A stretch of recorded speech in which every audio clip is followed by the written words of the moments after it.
In a time when skin color determined destiny, one man's steady hands would rewrite the future of medicine. He wasn't a doctor. He had no medical degree.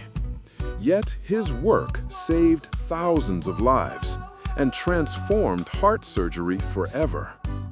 This is the untold story of Vivien Thomas, the Black medical genius the world almost forgot. 1. The dreamer from Nashville. Vivien Theodore Thomas was born on August 29, 1910, in New Iberia, Louisiana, but grew up in Nashville, Tennessee. From a young age, he dreamed of becoming a doctor. He was meticulous, curious, and determined, traits that would later make him a legend in surgical history.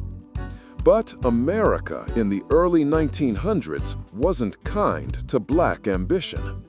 Opportunities for education were scarce, and the doors of medicine were shut tight for most African Americans. Still, Vivien believed in hard work and excellence. He enrolled at Tennessee Agricultural and Industrial College, aiming for a career in medicine.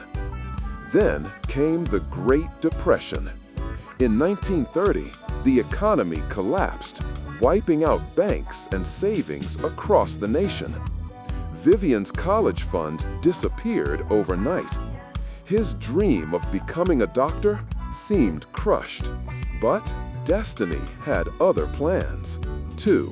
The meeting that changed everything. That same year, Vivien took a job as a laboratory assistant at Vanderbilt University, working for a young white surgeon named Dr. Alfred Blalock. The job paid little, barely enough to survive, but it would become the most important partnership in modern medical history. From the start, Thomas's brilliance was undeniable. He had no formal medical training, yet he learned surgical techniques with astonishing speed. His hands were steady, his memory photographic, and his mind razor-sharp. He began performing complex experiments on animals, mastering procedures that even trained surgeons found difficult. Blalock quickly realized that Vivien was no ordinary lab assistant. He was a genius. Soon, Blalock and Thomas were working side by side, pushing the boundaries of surgery. Their experiments on shock and blood circulation during the 1930s laid the groundwork for advances in trauma care and cardiovascular medicine. Yet, while Blalock gained fame and recognition, Thomas remained invisible. His name missing from research papers, his salary lower than that of a janitor. 3. The move to Johns Hopkins. In 1941, Blalock was appointed chief of surgery at Johns Hopkins University, one of the world's leading medical institutions. But he refused to go without Vivien. Thomas joined him, but officially, his title was janitor. Despite years of experience, Johns Hopkins refused to recognize him as a research technician because he was Black. He had to wear a white lab coat to be allowed into operating rooms, and his pay was a fraction of what he deserved. Yet, none of this stopped him. In a small, windowless basement lab, Vivien rebuilt his research space. Using simple tools, he began refining surgical techniques that would soon save countless children's lives. 4. The Blue Baby Crisis. In the early 1940s, a pediatric cardiologist named Dr. Helen Taussig approached Blalock with a heartbreaking problem. Thousands of babies were being born with tetralogy of Fallot, a congenital heart defect that caused them to appear blue from lack of oxygen. These blue babies gasped for air as their desperate parents watched helplessly. No treatment existed. Most died before their first birthday. Taussig believed that if surgeons could somehow increase blood flow to the lungs, the babies might survive. Blalock was intrigued, but unsure how to do it. Then, once again, Vivien Thomas stepped forward. Quietly, methodically, he began experimenting, using laboratory dogs to test ways of rerouting blood vessels. For months, he operated on the animals, perfecting a technique that mimicked the heart defect and then corrected it. Finally, he discovered a method that worked. It was a daring surgical shortcut, connecting the subclavian artery to the pulmonary artery, allowing more oxygen to reach the lungs. It was revolutionary. But because of racism and hierarchy, the world would soon forget whose hands had made it possible. 5. The first operation. On November 29, 1944, the world witnessed history. In a crowded operating room at Johns Hopkins, Dr. Alfred Blalock stood ready to perform the first ever surgery to correct blue baby syndrome. But standing right behind him, quietly, without a title, was Vivien Thomas. From a stool, he looked over Blalock's shoulder, guiding him step by step. Thomas had performed the surgery dozens of times on dogs. Blalock had never done it once.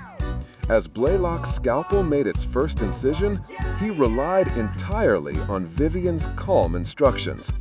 Clamp here, tie there, now cut. Every heartbeat in that room held the weight of history. After what felt like an eternity, the surgery ended.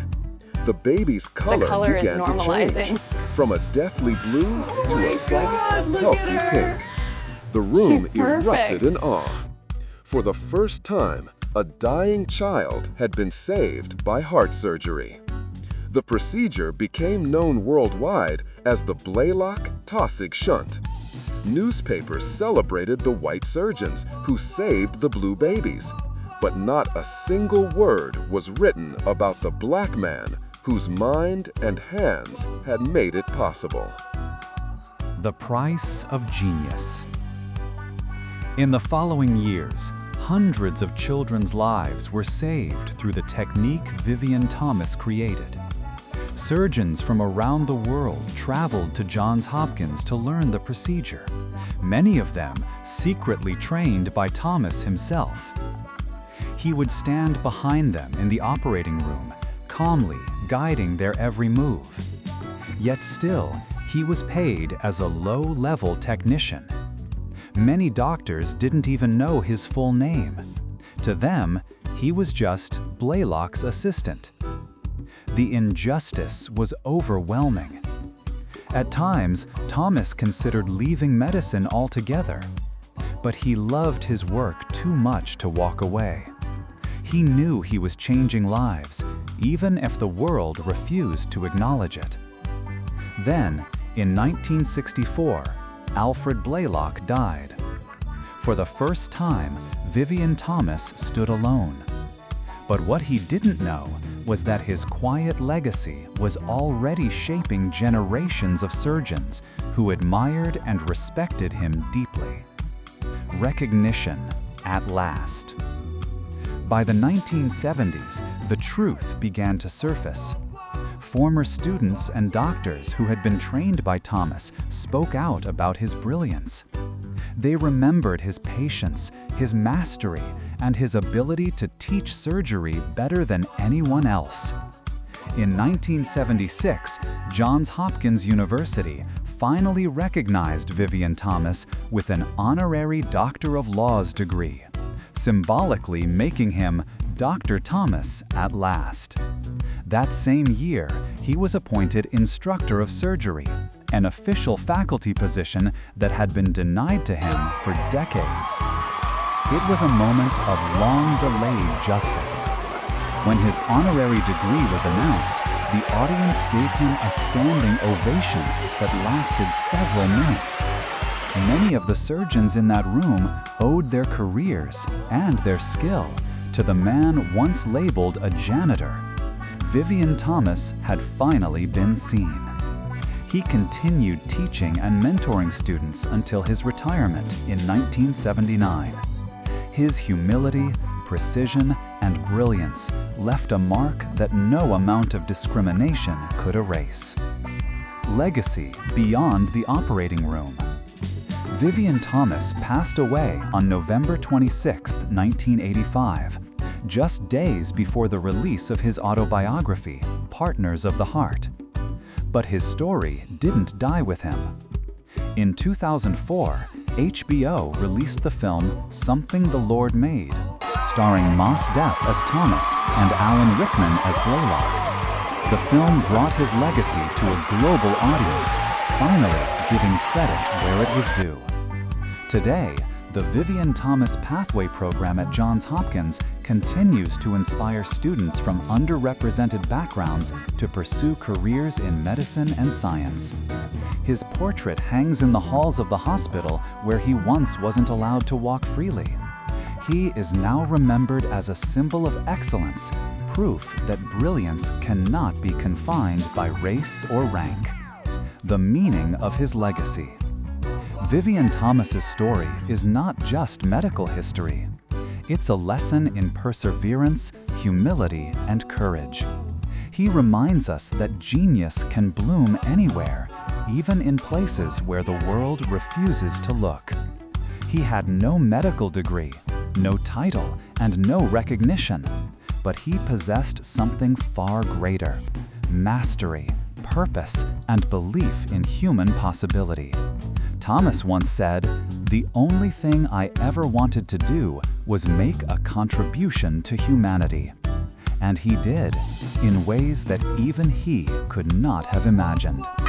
Because of his hands, children breathe. Because of his mind, heart surgery became possible. Because of his resilience, a generation of Black scientists learned that excellence cannot be denied forever. Vivien Thomas was more than a medical pioneer. He was a living reminder that greatness often grows in silence, and that history, no matter how late, always finds its truth. He turned prejudice into precision, barriers into breakthroughs, and injustice into immortality. He was and remains the unsung Black medical genius who changed the human heart in every sense of the word. If this story inspired you, subscribe to My Blackness 100, where we uncover the hidden legacies, untold victories, and extraordinary brilliance of Black excellence around the world. Because our history is more than pain, it's power, genius, and legacy.